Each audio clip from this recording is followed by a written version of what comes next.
السلام علیکم ورحمۃ اللہ وبرکاتہ. بسم الله الرحمن الرحیم.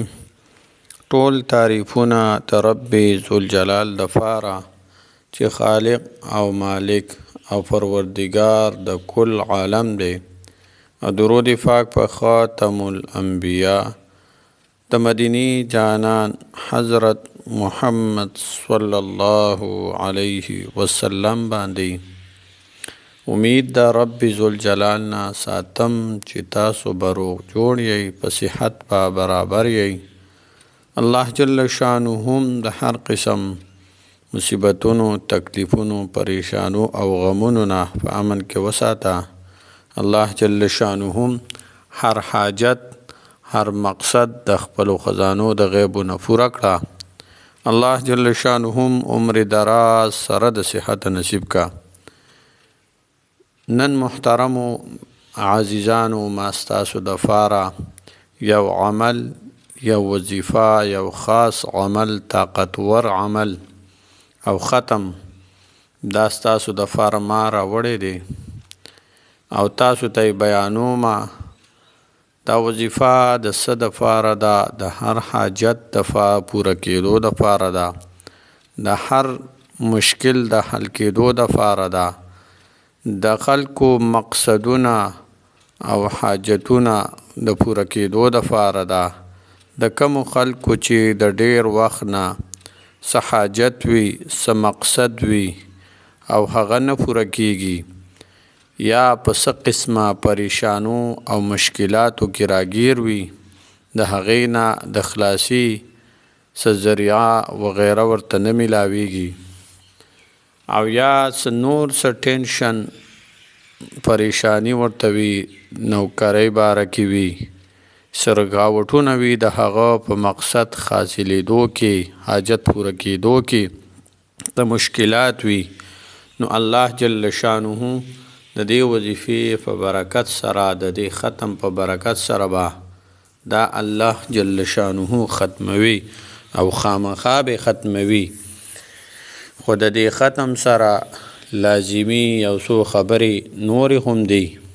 هغه دا دي چې اول به د حرامو نه مونږ ټول ځان ساتو چې زمونږ په بدن کې حرام هیڅ هم نه وي، یو ذره برابر هم پکې د حرامو نه وي.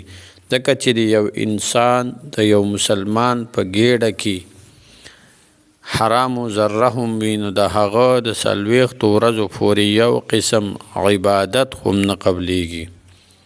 بله یو خبره، خاص خبره دا ده چې د وظایفو سره خاص چې کوم دی خاص عمل، دا 15 وخته د فرض مونځ د پابندۍ سره ادا کول دي. بهترین او ښه طریقه د جمع سره ادا کول دي.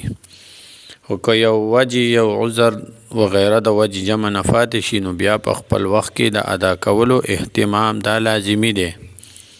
نو راځو چې دا عملونه یو سړی کوي، نو د هغې نه پس په دا عمل د دعا، د وظیفه دا به خامخا قبلیږي. نو راځو د وظیفې ترتیب ته. څه ترتیب یې دی او څنګه کول دي او په څو کسه کول دي او څه ټیم کې کول دي. دا وظیفه خاص ته د جمعې مبارکې د ورځ سره، د جمعې مبارکې په ورځ چې هر څومره ټیم په هر ساعت کې تاسو ته میلاو شي، په اوداسه کې ویل پکار دي. او زنانه چې کم دي، هغه خپل خصوصي ایام چې د هغوی د بیماری کم دي، په هغې کې دا نشي ویلی. او بیا کوم وایي نو او خاص خبره دا ده چې زنانه مرتفع کوي او دس کې پکار ده. دا وظیفه د یا الله یا الله یا الله دا اسم اعظم وظیفه ده. ډیر علما دي ته اسم اعظم وایي. نو دا به دا چې څومره کسان تاسو یې، که په یوازې کولی شي ممکنه وي په یوازې وکړئ، که په یوازې نشي د کور څومره خلک وي، نو هغه د ټول په شریکه باندې دا وظیفه د جمعې په ورځ وکړي. دا وظیفه د دې تعداد څومره دی؟ دا وظیفه به 70,000 مرتبه وظیفه لږه ګرانه ده، ټیم پې ډېر لګي، اسانه وظیفه ده خو تعداد یې سیوا دی. نو په ډېره کسه باندې ویل هم اولا طریقه ده، بهتر خبره ده چې سړی یوازې ووایي. که یوازې شوی نو په ډېره کسه دې کښېني، په جمع سره دی چې هر ټیم د جمعې په ورځ تاسو ته میلاو شي، نو په هغې کې دا وظیفه کول پکار دي. او یا زره پیرې یعنی 70,000 مرتبه دا وظیفه کول دي.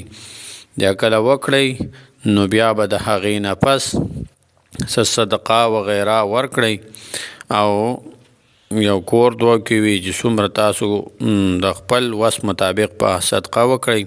بیا به د هغې نه پس د خپلو حاجاتو، خپلو مشکلاتو، د خپلو مقاصدو او د خپلو پریشانو دپاره به دعاګانې وغواړئ.